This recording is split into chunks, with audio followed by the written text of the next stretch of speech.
you got right now. Just start. Right here? Yeah. What's up, Pitbull? What they do, boy? How you doing? Yes, sir. Pitbull live in the studio on Power FM. Welcome to Turkey. How do you feel? Well, I feel great for one. You know, my first time out here in Turkey, and they told me it's excellent energy, great, great times out here. So I can't wait to get on stage and get to show the crowd, the way we do it down in Miami. Well, I know you're from Miami and you have that Spanish influence. Can you tell us a little bit about how Spanish works out in your music and who has been inspiring you in your upcoming in your musical career? As far as Spanish working on my music, it's always been a language. I was actually my first language, Spanish. My whole family's from Cuba. I'm first generation Cuban American. As far as the way it works out is because in the Caribbean and in Latin culture, there's so many different sounds, so many different things that they've taken from all around the world and they've put it together, whether it's in salsa, merengue, whether it's in bachata, reggaeton, hip-hop, whatever it may be. So for me to be able to put all those sounds together, that's basically where it comes from, obviously my culture. People that have inspired me from my culture, Celia Cruz, Willie Chirino, Gloria Estefan. So, those are the people that were heavily influencing me, on top of hip-hop, on top of the freestyle game, on top of, Two Live Crew and Luke. And so, it's a melting pot of music inside me.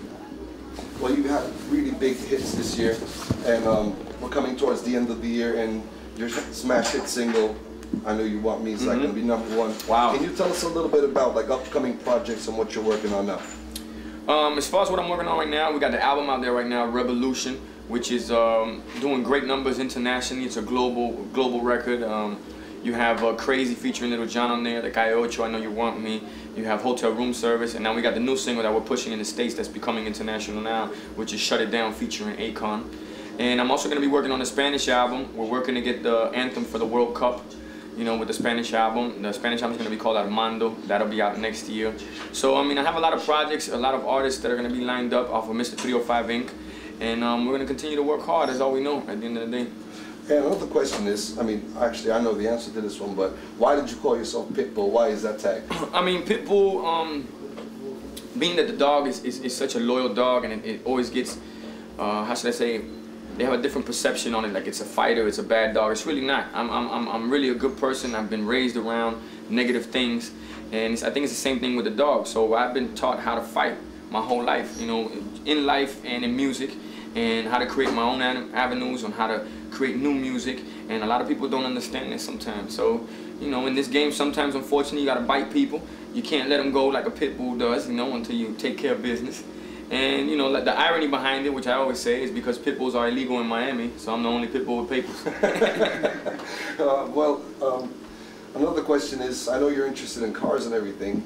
Now that you're a big success outside of Miami, all over the world, how does that make you feel, and how is it to be an international star? To be an international and a global, I wouldn't say star, just someone that's working hard, man, that came from nothing. And I think everybody internationally can relate to that, because in a lot of these countries, they understand what it is to work hard, and they appreciate once they get something, Unfortunately, sometimes in America, people tend to forget what their immigrant parents went through in order to get where they at, and refugees, what they go through to come over and enjoy the American dream, quote unquote. And so for me to be out here representing for everybody that has nothing, trying to make something, and for me to be somehow, some way an inspiration, to me is an honor. It's a blessing. Okay, well, now we said that your song was going to be #1 for this year. If you take a look at 2009, what do you think is your most favorite track, aside from the one that you did? 2009, my favorite track for 2009 would have to be this Mambo record that we always play. Mambo is a big movement right now down in the Dominican Republic, and they have this record with Tito Swing and Don Omar that I like, which is called El Café Remix, which is one that we're always playing on the bus and having a good time on. Well, when we're on tour in the States, which I still play here because I bring the Bose speakers anywhere I go. I look like I'm in 1980 with the whole boom box, And any resolutions for 2010 for you? Resolutions for 2010, only God knows what the future is.